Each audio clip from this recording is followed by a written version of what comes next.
ఫిబ్రవరి 14న జరిగే అధిక జన మహాసంకల్ప సభకు లక్షలాదిగా తరలిరండి. స్థలం Bible mission grounds, Nagarjuna university ఎదురుగా, గుంటూరు. 2019లో వైసీపీ పార్టీ ఆంధ్రప్రదేశ్లో అధికారంలోకి వచ్చిన తర్వాత సంక్షేమం అభివృద్ధి ధ్యేయంగా ఇచ్చినటువంటి అన్ని హామీలు 98% నెరవేర్చి 2024 ఎన్నికలు సిద్ధమవుతుంది. అందులో భాగంగానే తమ సైన్యాన్ని ఇప్పటికే విడతలుగా అభ్యర్థులను ప్రకటించింది. ప్రతిపక్షాలు ఏవైతున్నాయి ఇప్పటికి కూడా అభ్యర్థుల జాబితా ప్రకటించకుండా పొత్తుల కోసం పాకులాడుతున్నటువంటి ఈ తరుణంలో ఈ అంశంపై పొత్తులు లేకపోతే పోటీకి వారు సంసిద్ధంగా లేరన్నటువంటి సంకేతాలు నెలకొంటున్న ఈ తరుణంలో ఈ విషయంపై మనతో మాట్లాడడానికి రాష్ట్ర మంత్రి సీదిరి అప్పలరాజు మనతో ఉన్నారు. చూస్తే కనుక 5 ఏళ్ల పాటు సంక్షేమ అభివృద్ధి ఈ రెండింటిని రెండు కళ్ళుగా తీసుకెళ్ళండి. ఈరోజు 2024 ఎన్నికల్లో మీ పార్టీ నుండి పోటీ చేయడానికి అభ్యర్థులు ప్రకటించడంలో పొత్తుల వ్యవహారానికి ఎక్కువ ప్రాధాన్యత ఇస్తారు. ఏ విధంగా తీసుకోవచ్చు ఆ పార్టీలు? First of all, Jaganmohan Reddy గారికి ఆయన నాయకత్వం మీద మాకందరికీ నమ్మకం ఉంది. ఆయన పరిపాలన మీద ఆయనకి నమ్మకం. అందువలన ఏంటంటే ఎక్కడ కూడా పొత్తులు అన్నటువంటి ప్రశ్న లేకుండా 175 గాను 175, 25 ఎంపీలు కానీ 25 ఎంపీలు కూడా మా పార్టీ తరపున మేమే క్యాండిడేట్స్ పెట్టుకొని మా పరిపాలన మీద నమ్మకంతో మేము అలా చేస్తాం. మా ప్రత్యర్థులు రిపీటెడ్లీ మాట్లాడుతూ ఉంటారు. ఏంటి మాట్లాడతారు? ఈ ప్రభుత్వం మీద చాలా తీవ్ర వ్యతిరేకత ఉందని, ఈ ప్రభుత్వం మరి మనుగడ లేదని, ఈ ప్రభుత్వానికి రోజులు దగ్గర పడిపోయాయని వాళ్ళు మాట్లాడుతూ ఉంటారు. ఇవన్నీ మాట్లాడుతూ ఉన్నప్పుడు ఏంటి అంటే దాని అర్థం ఏదో మేము ఓడిపోతామని, జగన్మోహన్ రెడ్డి గారు మళ్ళీ ముఖ్యమంత్రి కాలేరని ఆ కాన్ఫిడెన్స్ ఉంటే మీరు కూడా పోటీ చేయండి. 175, 25 ఎంపీ స్థానాలు ఎవడొద్దన్నాడు? ఇప్పటికే జనసేన, టీడీపీ, వైసీపీ రైతు ఆంధ్రప్రదేశ్ కోసం పొత్తుల వ్యవహారం కుదిరితో పాటు కేంద్రం బీజేపీతో పొత్తున్నటువంటి జనసేన ఈరోజు టీడీపీని మళ్ళీ దగ్గర చేసేందుకు చేసినటువంటి ప్రయత్నం ఏ విధంగా? ఒకటి, వాళ్ళు ఏంటంటే జగన్మోహన్ రెడ్డి గారిని చూసి భయపడతా ఉన్నారు. ప్రజల్లో ఉన్నటువంటి స్పందనను చూసి వాళ్ళు ఎవరికి కూడా నన్ను అడిగితే బుర్ర పనిచేయడం లేదనుకుంటా. అందుకనే ఎలాగైనా సరే జగన్మోహన్ రెడ్డి గారిని దించాలి అంటే ఎన్ని ఎత్తులు కుయుక్తులు పన్నొచ్చో ఆ దిశగా పనిచేస్తూ పొత్తులని ఈరోజు చేస్తూ ఉన్నారు. పొత్తుల కోసం వెంపర్లాడుతూ ఉన్నారంటే ఏంటి? దాని అర్థం జగన్మోహన్ రెడ్డి గారిని ఎదుర్కోలేకనే కదా. సింగిల్గా వెళ్తే అధికారంలోకి రాలేమనే కదా. ఎలా చూసినా కానీ జగన్మోహన్ రెడ్డి గారికి ఎదురుగా వీళ్ళ శక్తి సరిపోవడం లేదని కదా దాని అర్థం. ఆ మాత్రం దానికి ఎందుకు ఈ పనికిమాలిన మాటలన్నీ ఎందుకు? సో డెఫినెట్లీ జగన్మోహన్ రెడ్డి గారు వాళ్ళకంటే బలవంతులు, ఆయన పరిపాలన వీళ్ళకంటే బెటర్గా ఉంది, ప్రజల్లో వీళ్ళు అనుకునే దానికంటే బ్రహ్మాండమైనటువంటి స్పందన ఉంది కాబట్టి వాళ్ళు ఎవరు సింగిల్గా పోటీ చేసే అవకాశం లేక, ఉద్దేశం లేక, భయపడి అందరూ కలిసి కట్టుకట్టి ఎలాగైనా జగన్మోహన్ రెడ్డి గారిని ఓడిద్దామన్నటువంటి ఒక ఆలోచన తప్ప మరొకటి కాదు. The public is so clear, they are very clear.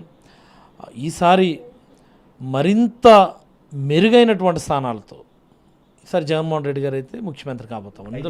5 ఏళ్ల పాటు ఇంత సభలో పరిపాలన సాగించిన ఈ నేపథ్యంలో రెండు ప్రతిపక్షాలు కూడా 2 రోజుల వ్యవధిలో బీజేపీ అధినేతను కలిసారు. ఆ తర్వాత రోజు ముఖ్యమంత్రి కూడా ఆ పర్యటన ఏ అంశాన్ని చర్చింది? మాకు జగన్మోహన్ రెడ్డి గారు అంటే ఇంకొక 1-2 నెలల్లో ఎన్నికలు ఉన్నాయి కాబట్టి పెండింగ్ ఇష్యూస్ అన్నటువంటి కోసం వెళ్ళటం జరిగింది. మనకి తప్పదు, అది ప్రభుత్వంలో ఉన్న తర్వాత ఒకరోజు కూడా ఇంపార్టెంట్నే మనకి. చివరి క్షణంలో అయినా సరే మాకు నిధులు ఇవ్వండి అన్నటువంటి ఒక ఆతృతతో మనము వెళ్ళడం జరిగింది. జగన్మోహన్ రెడ్డి గారు వాళ్ళకేం పని లేదు, ఏదో ఒకటి చెప్పి జగన్మోహన్ రెడ్డి గారిని ఓడిద్దాం, మీరు అందరూ మాతో కలిసి రండి అని చెప్పి అడగడానికి దేపురించుకుంటూ ఉన్నారు. వాళ్ళ purpose of Delhi visit, our purpose of Delhi visit are quite different. మాకైతే ఎలాంటి భయం లేదు, ఎలాంటి ఆతృత లేదు. మేమైతే ఖచ్చితంగా మళ్ళీ చెప్తా ఉన్నాం, ఇంతకు ముందు వచ్చినటువంటి సీట్ల కంటే మెరుగైనటువంటి సీట్లతోనే మనం అధికారంలోకి రావాలి. లోకేష్ శంకరరావు ఇక్కడ ఇచ్చాపురంలో ఏదైతే యోగలం పాదయాత్ర ముగిపోయిన తర్వాత ఆటంకాల కారణం మిగిలిపోయిన 15 నియోజకవర్గాల పర్యటనలో పడి ఈరోజు ఇక్కడ ఆ పర్యటనకి ఏ విధంగా మీరు ప్రాధాన్యత? ఆటంకాలు ఏమున్నాయి? ఆయనకి నడుచుకోమన్నారు కదా ఆయన్ని. ఆయన నడవడం ఆయనకు చేతకాక ఆపేసి ఇప్పుడు మళ్ళీ ఇచ్చాపురం నుంచి శంకరావం అని చెప్పి డ్రామాలు. మీరు ఉదయం నుంచి పలాసలోనే తిరుగుతూ ఉన్నారు నాయుడు గారు. నేను మీకు ఒక చిన్న క్వశ్చన్ అడుగుతాను. నేను ఉదయం నుంచి పలాసలోనే తిరుగుతున్నటువంటి మీకు ఎక్కడైనా ప్రతిపక్ష నాయకుడు, మాజీ మంత్రి చంద్రబాబు కొడుకు ఇక్కడికి వస్తున్నాడు, ఇక్కడ మీటింగ్ పెడుతున్నాడు, అన్నటువంటి ప్రజల్లో ఎక్కడైనా చర్చ కానీ ఆ ఆలోచన కానీ లేకపోతే మన మీటింగ్ వెళ్ళాలి కావాలి అది కావాలి ఇది కావాలి అన్నటువంటి భావనలు కానీ ఎక్కడైనా మీకు కనిపించాయా? Nobody is bothering about, nobody cares about mister Lokesh. కేవలం ఏంటంటే ఆయన ఏది మాట్లాడినా ప్రచారం చేయడానికి వాళ్ళకు ఒక ప్రచార వింగ్ ఉంది. ఆయన ఏది మాట్లాడినా వార్తలు వేయడానికి బలమైనటువంటి ఎల్లో మీడియా ఉంది. దానివల్ల ఆయన ఏదో నాయకుడిగా కొనసాగుతూ ఉన్నాడు తప్ప what he is I don't understand. నాయకుడిగా చంద్రబాబు పుడితే నాయకుడు అయిపోతారా? అంటే చంద్రబాబుకి రాష్ట్రం 3 సార్లు ముఖ్యమంత్రిగా చూసింది కాబట్టి ఆయన కొడుకు కూడాను ఇంకా మేము ఊడిగం చేయాలన్నా? What he is? ఆయన వచ్చి మా నాయకుడు జగన్మోహన్ రెడ్డి గారి గురించి మాట్లాడతాడు. ఆయన జగన్మోహన్ రెడ్డి గారి గురించి మాట్లాడేటటువంటి అసలు స్థాయి కానీ అసలు అలాంటి పరిస్థితి ఉంటుందా? ఏంది అది నాకు అర్థం కాదు. గతంలో మిమ్మల్ని బాగా చర్చకి పిలిచిన మీరు ఆయన శ్రీకాకుళం జిల్లా, ఆయన ఏమైనా స్వాగతిస్తారా పలాసకి? యాక్చువల్లీ నేను అడుగుతా ఉన్నా, లోకేష్ అన్న మనం కూర్చుందాం, మనం మాట్లాడుకుందాం, చర్చిద్దాం. పలాస నియోజకవర్గానికో ఈ శ్రీకాకుళం జిల్లాకు ఈ ఉత్తరాంధ్రకు ఈ ఆంధ్రప్రదేశ్ రాష్ట్రానికో జగన్మోహన్ రెడ్డి గారు 5 ఏళ్ల కాలంలో చేసినటువంటి మంచి ఏంటో, మీ నాన్నగారు చేసినటువంటి 14 సంవత్సరాల్లో చేసినటువంటి మంచి ఏంటో మనం డిస్కస్ చేద్దామని అడుగుతా ఉన్నాను నేను. బట్ అంత సీన్ లేదు. నన్ను అడిగితే నా స్టైల్లో చెప్పాలంటే ఆయనకు అంత సీన్ లేదు. 5 ఏళ్ళలో కొండలను కరగదీసి కోట్లాది రూపాయలు కూడగట్టుకున్నటువంటి సీదిరి అప్పలరాజు వచ్చే ఎన్నికల్లో నోట్లు కట్టలు ఓట్ల కోసం తీస్తారని, అది కూడా 600 కోట్లు. వినడానికి కూడా నా కట్టలు ఎక్కడ పెడతాను. నేను కూడా ఇప్పుడు ఆ డబ్బులన్నీ ఎక్కడున్నాయని వెతుకుతా ఉన్నాను. నేను అసలు అర్థం కావట్లా. మరి వెతికిస్తా, తెలుగుదేశం వాళ్ళకు కూడా చెప్పినాను నేను, ఊరయ్యా దయచేసి ఆ డబ్బులు ఎక్కడ దాచానో కొద్దిగా చెప్పేయండి రా బాబు, నేను మర్చిపోయాను, ఆ డబ్బులు ఎక్కడ దాచానో చెప్పండి, మనం పంచుదాం అందరికీ అని చెప్పేసి అంటా ఉన్నాను. ఏం పిచ్చివాగుడండి, ఇక్కడే ఉంది పక్కనే సూదికొండ, మీరు వెళ్ళి చూడొచ్చు.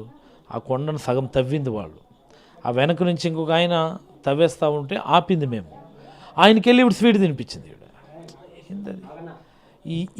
ఈ నియోజకవర్గానికో ఈ ప్రాంతానికి పెట్టిన దరిద్రం వాళ్ళు. ఒక మాటలో చెప్పండి, ఈ ప్రాంతానికి పెట్టిన దరిద్రం వాళ్ళు ఆ దరిద్రం పోతే తప్ప ఈ ప్రాంతం వెలుగులోకి రాదు, అభివృద్ధిలోకి రాదు.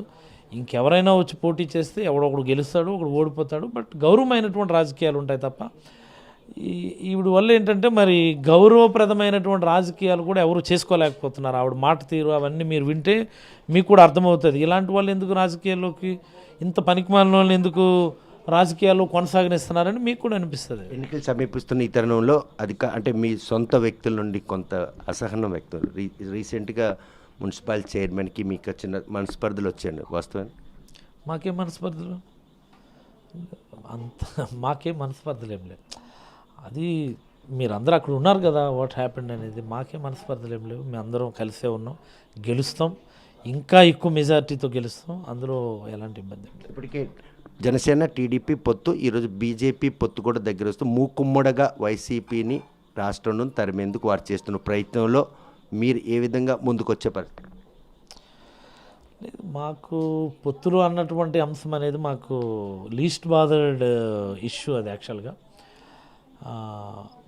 నేను వైఎస్ఆర్ కాంగ్రెస్ పార్టీ తరఫున వైఎస్ఆర్ కాంగ్రెస్ పార్టీ నాయకులు కార్యకర్తల సహకారంతో జగన్మోహన్ రెడ్డి గారి ఆశీర్వాదంతో ముందుకెళ్ళిపోతూ ఉన్నాం. మాకు ఇతరత్ర అంశాలు అన్నటువంటివి అప్రస్తుతం. బట్ రాజకీయాల్లో గెలవడానికి అనేకమైనటువంటి పద్ధతులు, అనేకమైనటువంటి ఫార్ములాస్ ఉంటాయి. వాటన్నిటిని ఎక్కడైనా ఉండేటటువంటి పద్ధతి, అంతే. Will go on. చూస్తే కనుక పొత్తుల కోసం వెంపర్లాడుతున్న ప్రతిపక్షాలు మాత్రం ఇప్పటికే అభ్యర్థులను ప్రకటించే పరిస్థితి లేదు.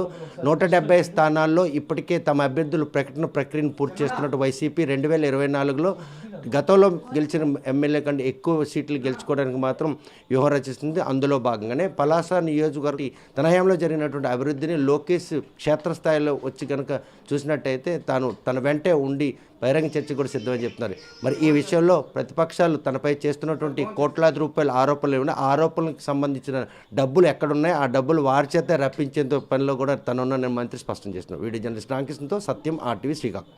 మరిన్ని వీడియోస్ కోసం ఛానల్ ని సబ్స్క్రైబ్ చేయండి, లేటెస్ట్ అప్డేట్స్ కోసం వాట్సాప్ ఛానల్ ని ఫాలో చేయండి, అండ్ లింక్ డిస్క్రిప్షన్ లో ఉంది.